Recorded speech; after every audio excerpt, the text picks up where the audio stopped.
Misol uchun ham uni avvalambor teorema shartlariga tekshiramiz. Birinchi berilgan oralig'imiz d oralig'imiz quyidagicha. fx a funksiyamiz shunday.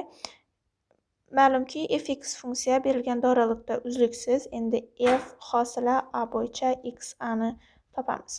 Buning uchun funksiyadan a bo'yicha hosil olamiz. Ya'ni dx qolib ketibdi. Dx ni o'chirib qo'yamiz.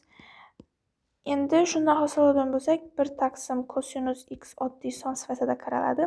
ln dan hosilab ln x dan hosilab 1 taqsim x, demak 1 minus a kosinus x taqsim 1 plus a kosinus x.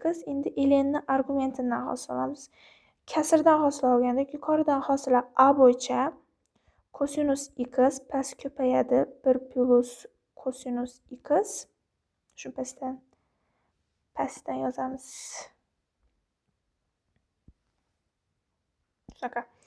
Okay. Endi qavsbeklanadi minus pastdan ln ni pastidan hosila minus kosinus plus kosinus 1 plus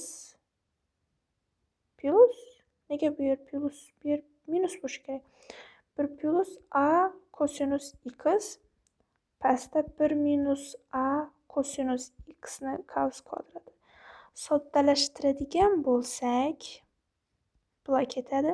Yuqoridan 2 kosinus x, pastda kosinus x bilan ketib 2 1 minus a kvadrat kosinus kvadrat x qoladi. Demak, a bo'yicha xususiy hosilamizni topdik. U ham berilgan oralig'da uzluksiz. Endi teorema shartini qo'llay olamiz. Teorema shartini qo'llaydigan bo'lsak, i shtrix a teng 0 dan pi taqsim 2 gacha 2 1 minus a kvadrat kosinus kvadrat x dx. Bu yerda ham belgilash kiritishimiz kerak bo'ladi. T tangens x dt dx taqsim kosinus kvadrat x va kosinus kvadrat x'imiz ma'lumki 1 qo'shilgan tangens kvadrat x. Buni ham yozib olishimiz mumkin 1 plusdan t kvadrat. Endi barcha narsa tayyor. Joyiga borib qo'yamiz.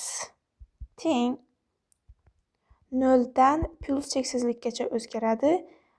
2 dx ni o'rniga shundan dx topadigan bo'lsak, dt ko'paytirilgan kosinus kvadrat x.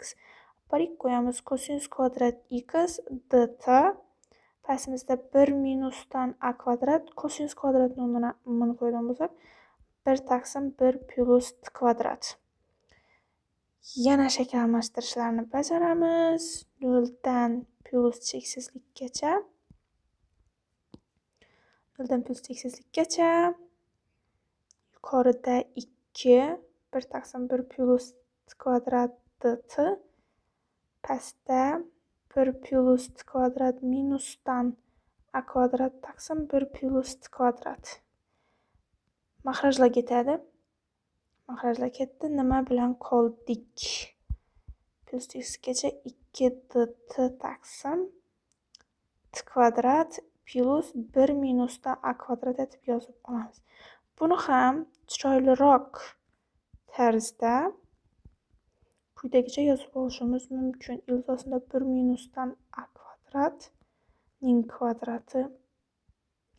Endi bu ark tangensni integralga keladi. Demak, buning javobi 2 taqsim 1 minus a kvadrat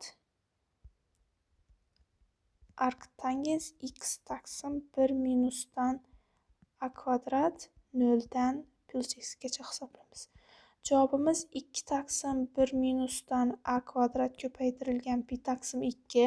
Ark tangesni pi taqsim 2 dagi qiymati.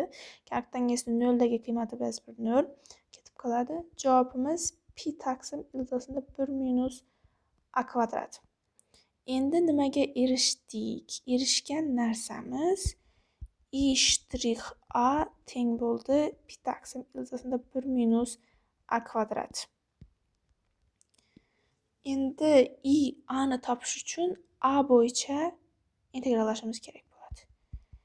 i'amiz integral pi 1 minus a kvadrat dA. Bundan nima chiqadi? Pi arc sinus a. Demak, ia integralimizning javobi pi arc sinus a ekan. Masala ishlandi.